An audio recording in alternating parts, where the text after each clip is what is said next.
Perkembangan peradaban dan ilmu pengetahuan pada masa Bani Abbasiyah.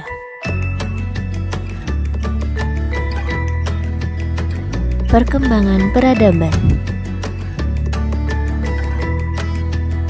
Tumbuh dan berkembangnya peradaban pada masa Abbasiyah terjadi setelah perluasan wilayah secara besar-besaran.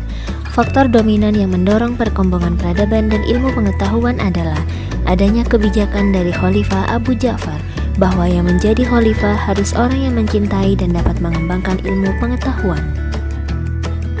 Gerakan penerjemahan. Perkembangan peradaban dan ilmu pengetahuan pada masa ini salah satunya karena didorong oleh gerakan penerjemahan. Pelopor gerakan penerjemahan pada awal dinasti Abbasiyah adalah Khalifah Al-Mansur.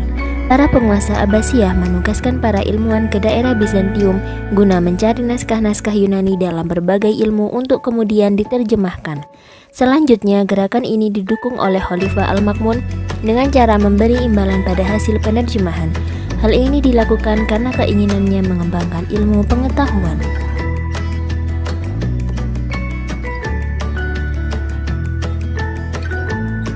Baitul Hikmah.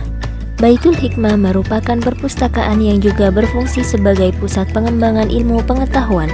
Pada masa Harun Ar-Rasyid, lembaga ini bernama Khizanah Al-Hikmah. Namun sejak tahun 815 Masehi, Al-Ma'mun mengembangkan lembaga ini dan mengubah namanya menjadi Baitul Hikmah. Pusat peradaban Bani Abbasiyah. Sejarah mencatat Baghdad sebagai ibu kota dinasti Abbasiyah sekaligus kota dengan peradaban tingkat tinggi, khususnya zaman keemasan Khalifah Harun Ar-Rasyid. Pada saat itu, Baghdad muncul sebagai pusat dunia. Baghdad juga memiliki kemakmuran dan peran internasional yang sangat luar biasa. Namun selain Baghdad, terdapat juga kota-kota yang dianggap menjadi pusat peradaban masa Abbasiyah. Kota-kota tersebut adalah Samarra, Kark, Anhar atau Hashimiyah, Bukhara, dan Samarkand.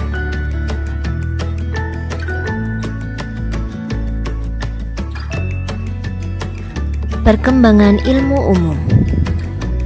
Di bidang ilmu filsafat. Filsafat adalah ilmu yang membahas secara mendalam sebab dari segala sesuatu berdasarkan pikiran dan rasio. Tokoh-tokoh muslim yang berperan di bidang filsafat antara lain Al-Kindi, Al-Farabi, Al-Ghazali, dan Ibnu Rushdi. Di bidang kedokteran dan farmasi. Tokoh-tokoh muslim yang berperan di bidang kedokteran dan farmasi antara lain Ar-Razi, karyanya yang terkenal adalah di bidang cacar dan campak. Ibnu Sina, karyanya yang terkenal adalah Qanun fit Tibb. Ali bin Sahal, karyanya yang terkenal berjudul Firdaus Al-Hikmah atau Surga Hikmah. Sedangkan di bidang matematika, tokoh-tokoh muslim yang berperan antara lain Al-Khwarizmi, beliau adalah penemu aljabar, Al-Farukhan, insinyur arsitek di kota Baghdad, dan Banu Nusa, beliau adalah seorang ahli ukur.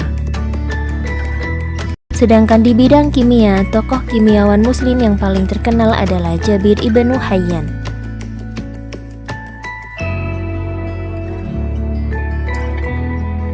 Di bidang astronomi, tokoh-tokoh muslim yang berperan di bidang astronomi antara lain 1. Al-Fazari, beliau adalah pencipta astrobol, yakni alat pengukur tinggi dan jarak bintang.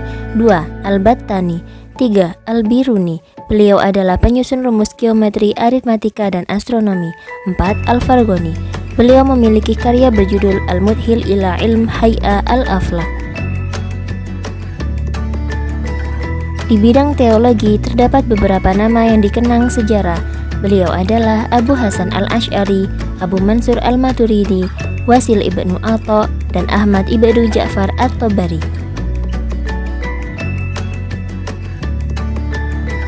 Di bidang bahasa dan sastra terdapat beberapa tokoh yang terkenang, yaitu Abdul Hamid Al-Khatib. Beliau adalah pelopor seni mengarang surat.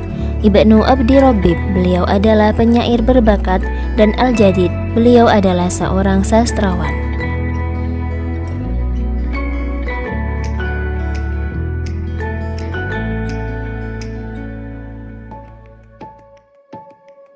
Perkembangan ilmu agama pada masa Bani Abbasiyah.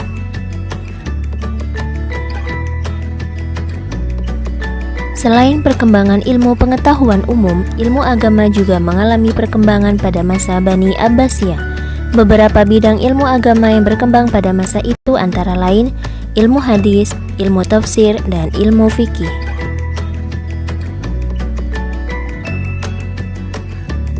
Hadis.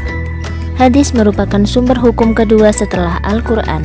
Hadis diperlukan untuk menafsirkan Al-Quran. Beberapa ahli hadis yang masyhur pada masa Abbasiyah antara lain Imam Bukhari dengan karyanya Sahih Bukhari, Imam Muslim dengan karyanya Sahih Muslim, Imam Abu Daud dengan karyanya Sunan Abu Daud, Imam Ibnu Majah dengan karyanya Sunan Ibnu Majah, Imam At-Tirmizi dengan karyanya Jami' At-Tirmidzi, dan Imam An-Nasai dengan karyanya Sunan An-Nasai. Dari semuanya itu, kodifikasi Al-Bukhari dianggap paling otentik sebab beliau berhasil mengumpulkan sekitar 600.000 hadis dengan 7.397 diantaranya dianggap sahih. Setelah Imam Bukhari, kodifikasi yang dianggap otentik adalah milik Imam Muslim.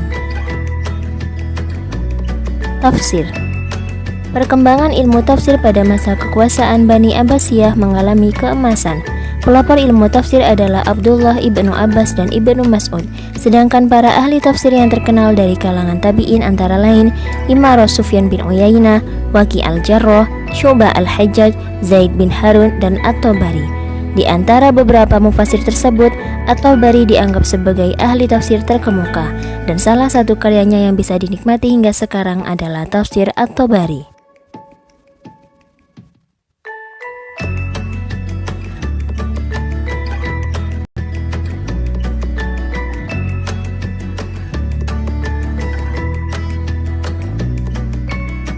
Fikih.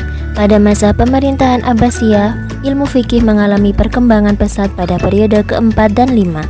Pada masa ini muncul empat imam madhab. Mereka adalah Imam Hanafi, Imam Malik, Imam Syafi'i, dan Imam Ibnu Hanbal.